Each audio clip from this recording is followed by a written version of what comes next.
Gotcha. Hi, we are back with another installment of Storytime with Chris. As I always say, you don't have to watch these videos when they go live. You're more than welcome to watch them in your downtime, nap time, max, relax, and chillax time. In between time, mean time, scheme time, study time, break time, CP time, anytime that you want to hear a highly animated voice. Bring you wonderful stories of magic, fantasy, science fiction, adventure, and many, many more in between. Hi, we are starting a new set of books for Monday and Wednesday, which is more likely going to be Monday and Friday. So this is one of my favorite high fantasy series for kids. It's called The Dark is Rising sequence by Susan Cooper. She's also written some amazing books over the years. One that immediately comes to mind would be The Boggart and the Monster, which is a sequel to that. Plus a lot of different short stories that are set in Arthurian, Welsh folklore, and Celtic folklore that I really love. And so we're going to be starting with book 1 today, which is called Over Sea and Understone. This is a 5-book sequence, and it has 2 cast of characters. One is Will Stanton, who is the lead of his set of books, and the other 3 are these 3 kids, who at the moment I can't think of their names right now, but we're going to go ahead and jump in and get started.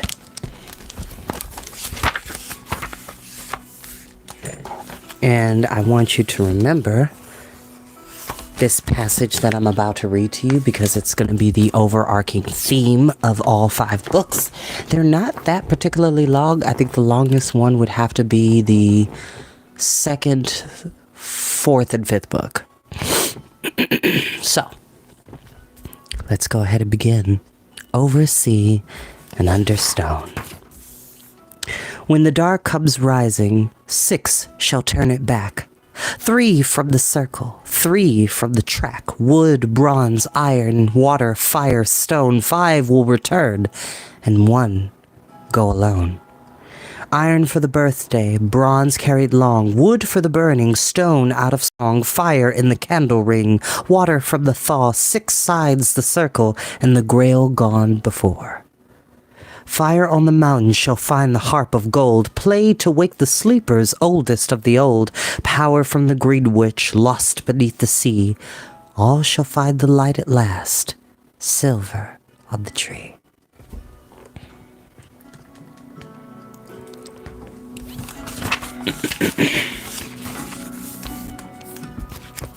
Chapter 1. Where is he?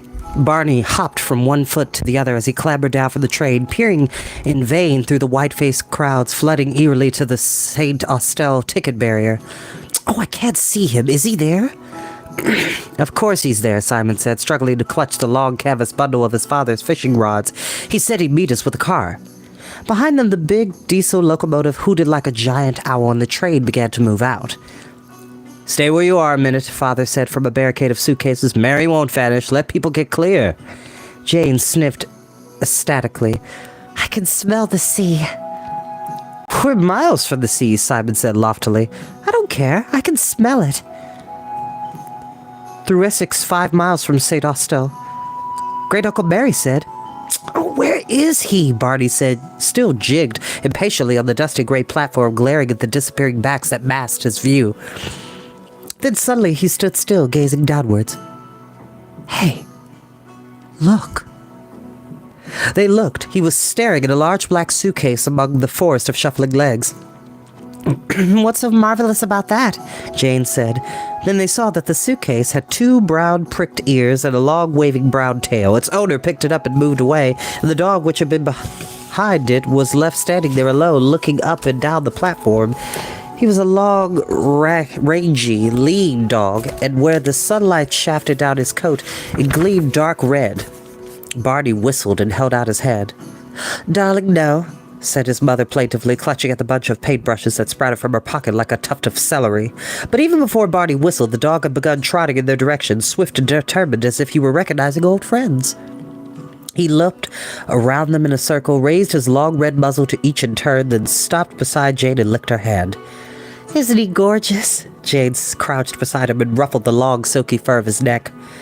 Darling, be careful, Mother said. He'll get left behind. He must belong to someone over there. I wish he belonged to us. So does he. Barty said. Look! He scratched the red head, and the dog gave a throaty half-bark of pleasure. No, Father said. The crowds were thinning now, and through the barrier they could see clear blue sky out over the station yard. His name's on his collar, Jane said, still down beside the dog's neck. She fumbled with the silver tab on the heavy strap. It says Rufus, and something else. Theresic. Hey, he comes from the village. But as she looked up, suddenly the others were not there. She jumped to her feet and ran after them into the sunshine, seeing in an instant what they had seen.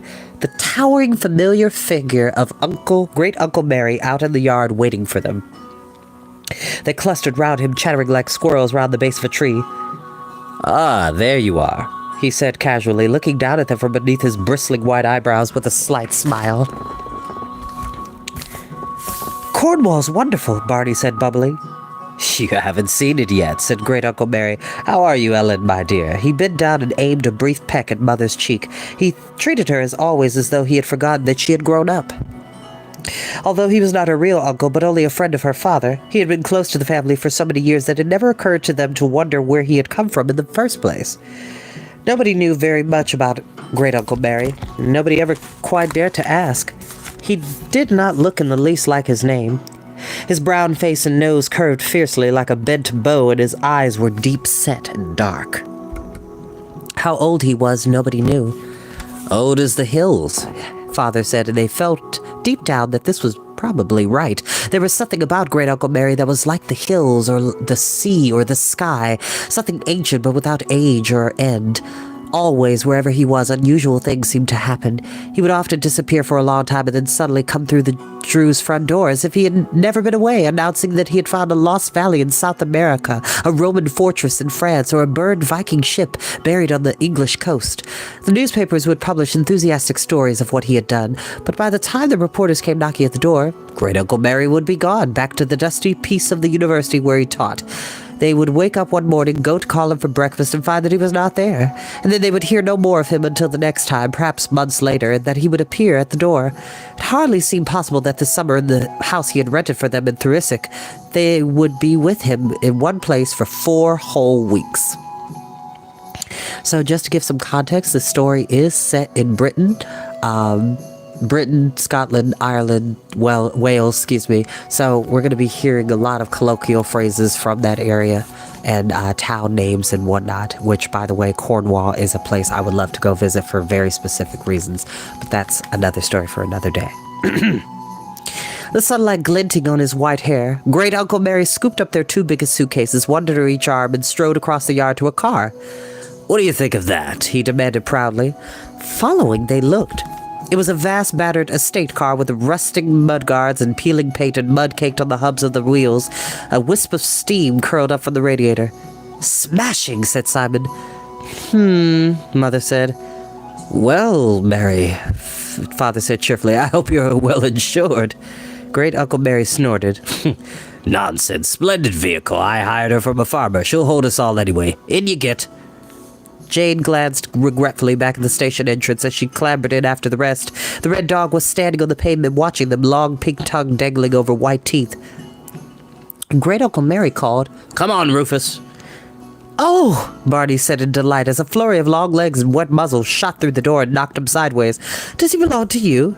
Heaven forbid, Uncle Mary said, but I suppose he'll belong to you 3 for the next month. The captain couldn't take him aboard, so Rufus goes with Greyhouse. He folded himself into the driving seat. The Greyhouse? Simon said. Is that what it's called? Why? Wait and see. The engine gave a hiccup and a roar, and then they were away. Through the streets and out of the town they thundered in the lurching car until hedges took the place of houses, thick wild hedges growing high and green as the road wound uphill, and behind them the grass sweeping up to the sky. And against the sky they saw nothing but lonely trees stunted and bowed by the wind that blew from the sea, and yellow-gray outcrops of rock. There you are, Great Uncle Mary shouted over the noise. He turned his head and waved one arm away from the steering wheel so that Father moaned softly and hid his eyes. Now you're in Cornwall, the real Cornwall. Logris is before you. The clatter was too loud for anyone to call back. What's you mean, Logris? Demanded Jane. Simon shook his head and the dog licked his ear. He means the land of the West, Barty said unexpectedly, pushing back the forelock of fair hair that always tumbled over his eyes. It's the old name for Cornwall, King Arthur's name. Simon groaned. I might have known. Ever since he had learned to read, Barney's greatest heroes had been King Arthur and his knights. In his dreams, he fought imaginary battles as a member of the Round Table, rescuing fair ladies and slaying false knights. He'd been longing to come to the West Country. It gave him a strange feeling that he would in some way be coming home. He said resentfully, "You wait, Great Uncle Mary knows." Then after what seemed a long time, the hills gave way to the long blue line of the sea, and the village was before them. Thruisic seemed to be sleeping beneath its gray slate-tilted roofs along the narrow winding streets down the hill. Silent behind their lace-curtained windows, the little square houses let the roar of the car bounce back from the whitewashed walls. Then Great Uncle Mary swung the wheel around suddenly, and they were driving along the edge of the harbor, past water rippling and flashing golden in the afternoon sun. Sailing dinghies bobbed at their moorings along the quay, and a whole row of the Cornish fishing boats that they had seen alone in pictures, painted by their mother years before, stocky, workmanlike boats, each with a stubby mast and a small square engine house in the stern. Nets hung dark over the harbor walls, and a few fishermen, hefty, brown-faced men in long boots that reached their thighs, glanced up idly as the car passed. 2 or 3 grinned at Great Uncle Mary and waved. "Do they know you?" Simon said curiously. But Great Uncle Mary, who could have become very deaf when he chose not to answer a question, only roared on along the road that curved up the hill, high over the other side of the harbor, and suddenly stopped. "Here we are," he said. In the abrupt silence, their ears still numb from the thundering engine, they all turned from the sea to look at the other side of the road. They saw a terrace of houses sloping sideways up the steep hill, and in the middle of them, rising up like a tower, one tall, narrow house with 3 rows of windows and a gabled roof, a somber house painted dark gray with the door and window frames shining white. The roof was slate-tilted, a high blue-gray arch facing out across the harbor to the sea.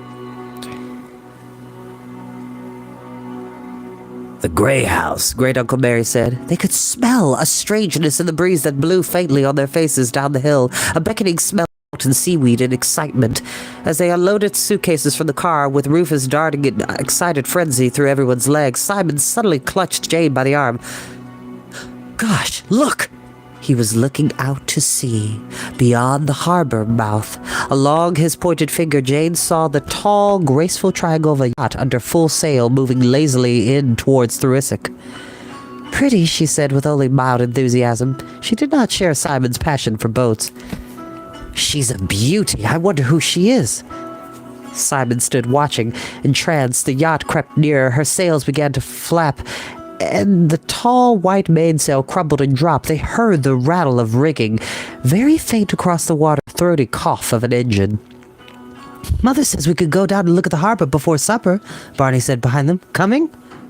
"Of course. Will Great Uncle Mary come?" "He's going to put the car away." They set off down the road leading to the quay, beside a low gray wall with tufts of grass and pink valerian growing between its stones. In a few paces, Jane found she had forgotten her handkerchief, and she ran back to retrieve it from the car. Scrambling on the floor by the back seat, she glanced up and stared for a moment through the windscreen, surprised. Great Uncle Mary, coming back towards the car from the Grey House, had suddenly stopped in his tracks in the middle of the road. He was gazing down at the sea, and she realized he had caught sight of the yacht. What startled her was the expression on his face. Standing there was a craggy, towering statue. He was frowning, fierce and intense, almost as if he were looking and listening with senses other than his eyes and ears. He could never look frightened, she thought, but this was the nearest thing to it that she had ever seen. Cautious, startled, alarmed. What was the matter with him? Was there something strange about the yacht? Then he turned and went quickly back into his house, and Jane emerged thoughtfully from the car to follow the boys down the hill. The harbor was almost deserted. The sun was hot on their faces, and they felt the warmth of the stone quayside strike at their feet through the sandaled soles. In the center, in front of all tall window house doors, the quay jutted out square into the water, and a great heap of empty boxes towered above their heads. 3 seagulls walked tolerantly to the edge, out of their way. Before them, a small forest of spares and ropes swayed. The tide was only half high, and the decks of the moored boats were down below the quayside, out of sight. "Hey," Simon said, pointing through the harbor entrance. "That yacht's come in. Look, isn't she marvelous?" The slim white boat sat at anchor beyond the harbor wall, protected from the open sea by the headland of which the Grey House stood.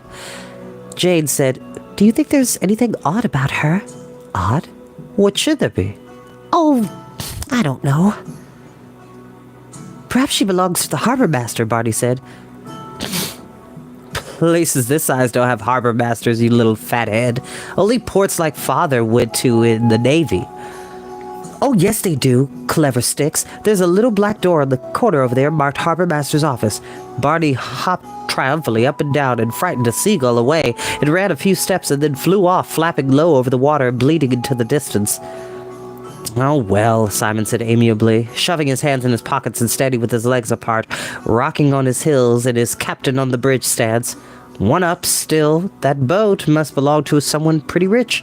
You could cross the channel in her, or even the Atlantic. Ugh, said Jane. She swam as well as anybody, but she was the only member of the Drew family who disliked the open sea. Fancy crossing the Atlantic in a thing that size. Simon grinned wickedly. Smashing, great big waves picking you up and bringing you down. Swoosh! Everything falling apart, pots and pans upsetting in the galley, and the deck going up and down and up and down. You'll make her sick, Barney said calmly. Rubbish, on dry land out here in the sun? Yes, you will. She looks a bit green already. Look. I don't. Oh, yes, you do. I can't think why you weren't ill in the train like you usually are. Just think of those waves in the Atlantic and the mass swaying about and nobody with an appetite for their breakfast except me. Oh, shut up. I'm not going to listen. And poor Jane turned and ran around the side of the mountain of fish-smelling boxes, which had probably been having more effect on her imagination than the thought of the sea. Girls, said Simon cheerfully. There was suddenly an ear-splitting crash from the other side of the boxes, a scream and a noise of metal jingling on concrete. Simon and Barney gazed horrified at one another for a moment and rushed round to the other side. Jane was lying on the ground with a bicycle on top of her, its front wheel still spinning round. A tall, dark-haired boy lay sprawled across the quay not far away. A box of tins and packets of food had spilled from the bicycle carrier, and the milk was trickling in a white puddle from a broken bottle splintered glittering in the sun. The boy scrambled to his feet, glaring at Jane. He was in all navy blue, his trousers tucked to Wellington boots. He had a short, thick neck and a strangely flat face twisted now with ill temper. "Look where he's going, can't ye?" he snarled, the Cornish accent made ugly by anger. "Get out of my way!" He jerked the bicycle upward, taking no heed of Jane. The pedal caught her ankle as she winced with pain. "It wasn't my fault," she said with some spirit. "You came rushing up without looking where you were going." Barty crossed to her in silence and helped her to her feet. The boy sullenly began picking up his spilled tins and slamming them back into the box. Jane picked one up to help, but as she reached towards the box, the boy knocked her hand away, sending the tins spinning across the quay. "Leave alone," he growled. "Look here," Simon said indignantly. "There's no need for that." "Shut your mouth," said the boy shortly without even looking up. "Shut your own," Simon said belligerently. "Oh, Simon, don't," Jane said unhappily. "If he wants to be beastly, let him." Her leg was stinging viciously and blood trickled down from a graze on her knee. Simon looked at her flushed face and hearing the strain in her voice, he bit his lip. The boy pushed his bicycle to lean against the pile of boxes, scowling at Barty as he jumped nervously out of the way. The rage suddenly snarled out of him, and "off the lot of ye," he snapped. They had never heard the word he used, but the tone was unmistakable, and Simon went hot with resentment and clenched his fists to lunge forward. But Jane clutched him back, and the boy moved quickly to the edge of the quay and climbed down over the edge, facing them, the box of groceries in his arms. They heard a thumping, clattering noise, and looking over the edge, they saw him lurching about in a rowy dinghy. He untied its mooring rope from a ring in the wall and began edging out through the other boats into the open harbor, standing up with one oar thrust down over the stern. Moving hastily and angrily, he clouted the dinghy hard against the side of one of the big fishing boats, but took no notice. Hold on. Okay, we're back.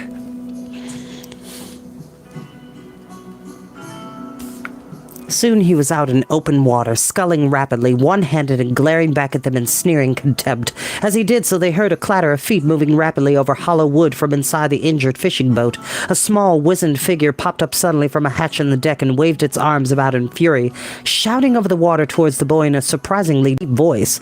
The boy deliberately turned his back, still sculling, and the dinghy disappeared outside the harbor entrance round the jutting wall. The little man shook his fist and turned towards the quay, leaping neatly from the deck of one boat to another until he reached the ladder in the wall and climbed up by the children's feet. He wore the inevitable navy blue jersey and trousers with long boots reaching up to his legs. "Clumsy young limb, that bill over," he said crossly. "Wait till I catch him, that's all. Just wait." Then he seemed to realize that the children were more than just part of the quay. He grunted, flashing a quick glance at their tense faces and the blood on Jane's knee. "Thought I heard voices from below," he said more gently. "You've been having trouble with him." He jerked his head out to the sea. "He knocked my sister over with his bike," Simon said indignantly. "It was my fault, really. I made her run into him, but he was beastly rude and he bashed Jane's hand away, and then he went off before I could hit him," he ended lamely. The old fisherman smiled at him. "Oh, well, dinna take no count of him. Him a bad lot, that lad. Evil-tempered as they come, and evil-minded with it. You keep away from him." "We shall," Jane said with feeling, rubbing her leg gingerly. The fisherman clicked his tongue. "That's a nasty old cut you got there, my dear. You want to go and get it washed up.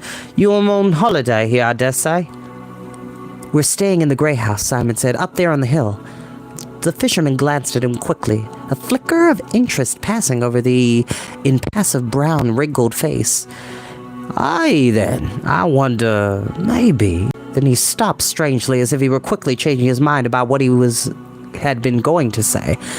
Simon, puzzled, waited for him to go on, but Barney, who had not been listening, turned round from where he had been peering over the edge of the quay. "Is that your boat out there?" The fisherman looked at him, half taken aback and half amused, as he would have looked at some small unexpected animal that barked. "That's right, Manson, the one I just came off." "But the other fishermen mind you jumping over their boats?" The old man laughed, a true, cheerful, rusty noise. I don't know other way to get ashore from there. Nobody minds you coming across their boat, so as long as you don't mock them." "Are you going out fishing?" "Not for a while, my dear," said the fisherman amiably, pulling a piece of dirty rag from his pocket and scrubbing at the oil marks on his hands. "Go out with sundown, we do, and come back with the dawn." Barney beamed. "I shall get up early and watch you come in." "Believe that when I see it," said the fisherman with a twinkle. "Now look, you run and take your little sister home and wash that leg. Don't know what scales and muck have got into it off here." He scuffed at the quay with his glistening boot.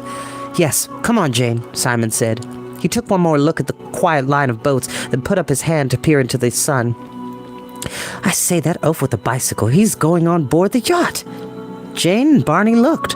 Out beyond the far harbor wall, a dark shape was bobbing against the long white hull of the silent yacht. They could just see the boy climbing up the side and two figures meeting him at the deck. Then all three disappeared and the boat lay deserted again. "Ah," said the fisherman, "so that's it. Young Bill were buying stores and petrol and all yesterday, enough for a navy, but nobody could get it out of him who they was for. Tidy old boat, that'n. Cruising, I suppose. Can't say what he made all the mystery about." He began to walk along the quay, a rolling small figure with the folding tops of his boots slapping his legs at every step. Barney trotted beside him, talking earnestly, and rejoined the others at the corner as the old man, waving to them, turned off towards the village. "His name's Mr. Penhallow, and his boat's called the White Heather. He says they got 100 stone of plickard last night, and they'll get more tomorrow cause it's gonna rain." "One day you'll ask too many questions," said Jane. "Rain?" said Simon, incredulously looking at the blue sky. "That's what he said." "Rubbish, he must be nuts." "I bet he's right. Fishermen always know these things, especially Cornish fishermen. You ask Great Uncle Mary." But Great Uncle Mary, when they sat down to their first supper in the grey house, was not there. Only their parents and the beaming, red-cheeked village woman, Mrs. Polk, who was to come in every day to help with the cooking and cleaning. Great Uncle Mary had gone away. "He must have said something," Jane said. Father shrugged. "Not really. He just muttered about having to go and look for something and roared off in the car like a thunderbolt." "But we've only just got here," Simon said, hurt. "Never mind," Mother said comfortably. "You know what he is. He'll be back in his own good time." Barney gazed dreamily at the Cornish pastries Mrs. Polk had made for their supper. "He's gone on a quest. He might take years and years. You can search and search on a quest, and in the end you may never get there at all." "Quest my foot," Simon said irritably. "He's just gone chasing after some stupid old tome in a church or something. Why couldn't he have told us?" "I expect he'll be back in the morning," Jane said. She looked out of the window. Across the low grey wall edging the road, the light was beginning to die, and as the sun sank behind the headland, the sea was turning to a dark grey-green, and slow mist creeping into the harbor. Through the growing haze, she saw a dim shape move down on the water and above at a brief flash of light. First a red pinprick in the gloom, and then a green and white points of light above both. As she sat up suddenly, as she realized that what she could see was the mysterious white yacht moving out of Thrisic Harbor as silently and strangely as it had come. And that is where we're going to stop for today. I thank you all so very much for joining me. Have a great day, y'all. I'll see you next time. Bye-bye.